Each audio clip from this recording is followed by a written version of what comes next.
Langsung aja, Bu. Ya. Ijazah Pak Joko Widodo itu asli apa palsu? Ya, terima kasih Mas Andi.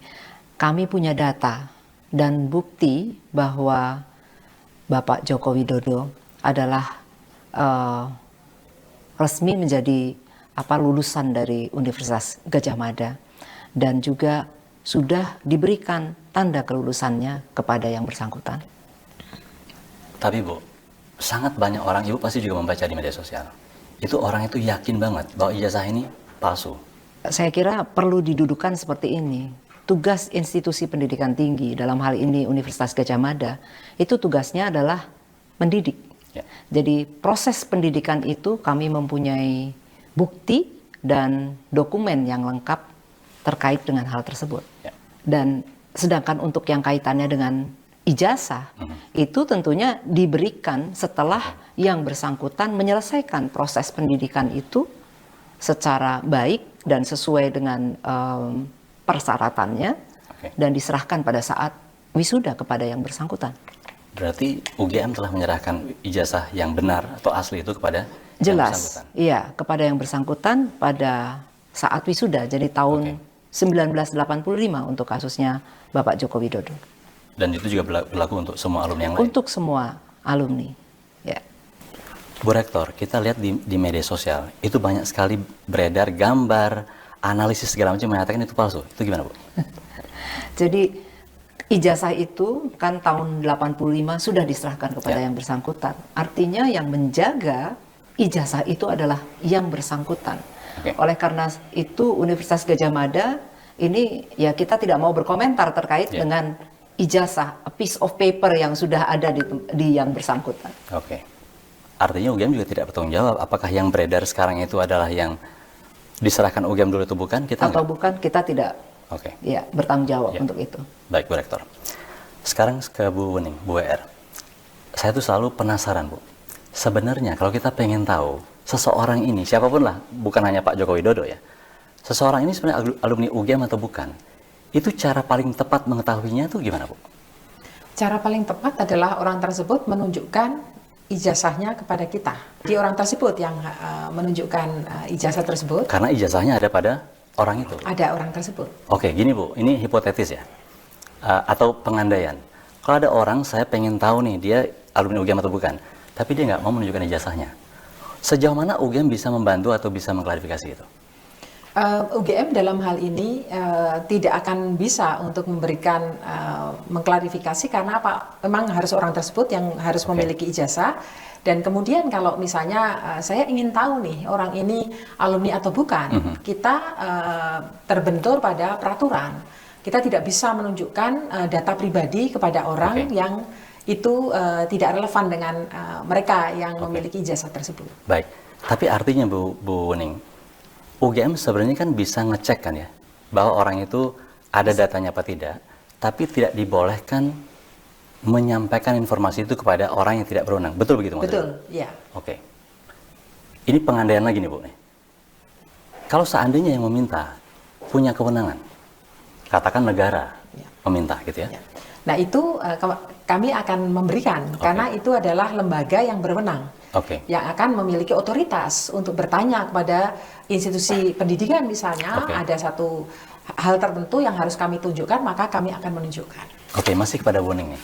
Ini agak sedikit lucu tapi menggemaskan menurut saya, Bu ya. Banyak orang bilang, Bu, ijazah Pak Joko Widodo itu palsu dan dibuat di sebuah percetakan di mana lagi tuh, mungkin Jalan Pramuka kalau saya pernah baca. Komentar Ibu gimana? Sebetulnya sederhana ya cara logika berpikirnya. Sebagai contoh nih, misalnya ada sebuah perguruan tinggi ternama misalnya ya di Inggris atau di Amerika, gitu. Sebutlah Oxford misalnya. Terus kemudian ada seseorang itu yang memalsukan ijazah Oxford. Dan kemudian dipakai oleh dia dan kemudian orang percaya bahwa itu palsu. Itu kan tidak ada hubungannya dengan Oxford. Misalnya, ini sebagai pengandaiannya. Pengandaian, dalam hal ini misalnya, jika itu memang, saya tidak berani mengatakan itu benar, tapi kan beritanya begitu, Bu. UGM kan dirugikan sebenarnya, karena orang mengatakan ijazah UGM itu gampang, cetak aja di Jalan Pramuka. apakah UGM tidak bertanggung jawab terhadap itu? Atau apa langkah UGM? Atau ada langkah yang harus dilakukan oleh UGM? Atau memang UGM harus diam saja? Misalnya terbukti Oke. bahwa seseorang itu melakukan pemalsuan dan itu mengatasnamakan UGM, ya UGM akan bergerak dari sisi hukum, Ya. laporkan dan lain sebagainya. Berarti clear begitu ya? Artinya apakah betul ini dugaan saya berarti? Memang tidak pernah ada yang melaporkan secara resmi bahwa ijazah UGM pernah dipalsukan di Jalan Pramuka? Tidak ada. Tidak ada laporan itu? Oke. Dari Bu WR, saya akan ke Pak Dekan. Pak Dekan, Bapak Joko Widodo itu masuk tahun berapa? Dan apa buktinya beliau itu memang pernah masuk ke kehutanan, Pak? Baik, terima kasih. Jadi Bapak Joko Widodo itu bisa dikatakan masuk pertama kali ke UGM itu setelah mengikuti serangkaian tes, kemudian diumumkan, ya, Proyek Perintis 1 Ya. itu diumumkan pada tanggal 18 Juli 1980. Itu baru pengumumannya saja. Oke. Jadi kalau kita ditanya kapan masuknya, tentu setelah registrasi. Oke. Nah, registrasi itu dilakukan pada tanggal 28 Juli 1980. Oke. Ya, jadi bisa dikatakan bahwa masuknya tercatat resmi di UGM itu adalah 28 Juli 1980. Oke. Gitu. Ini saya mewakili netizen itu, Pak. Ya. Buktinya apa? Kalau Pak ditanya gitu gimana? Ya, ada. Jadi kita memiliki bukti Oke. form izin registrasi untuk pertama kali. Jadi Oke. di UGM itu pertama kali ada registrasi, kemudian nanti di semester 5 itu ada namanya registrasi. Ya. Oke. Dan Jadi itu ada semua itu ada? semua dua-duanya ada di Fakultas Kehutanan. Tunjukkan dong, Pak.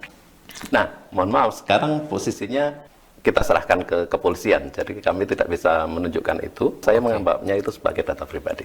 Oke, baik. Berarti ada 2 poin ini. Ya, Satu itu mungkin data pribadi, jadi kita harus Iya, hati-hati. iya. Kedua, memang faktanya sedang ada di Proses kepolisian. proses kepolisian. Ya. Oke, baik. Bu Rektor, ada yang mau disampaikan soal itu tadi? Tambahkan?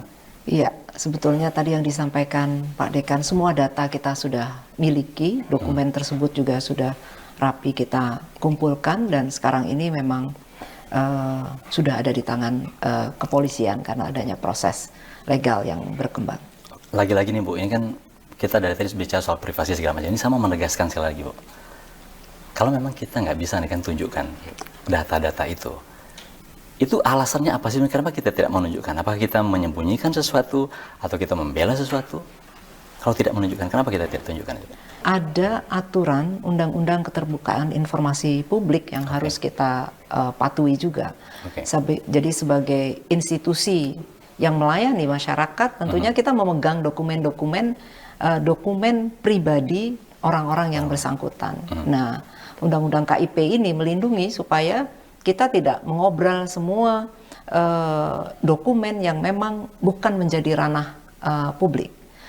Tadi seperti yang disampaikan oleh Bu WR misalnya tentang ijazah. Ijazah itu juga merupakan dokumen pribadi. Jadi bukan ranahnya institusi untuk menunjukkan kepada publik.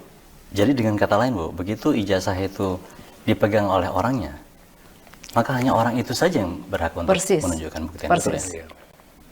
Baik, terima kasih Bu Rektor.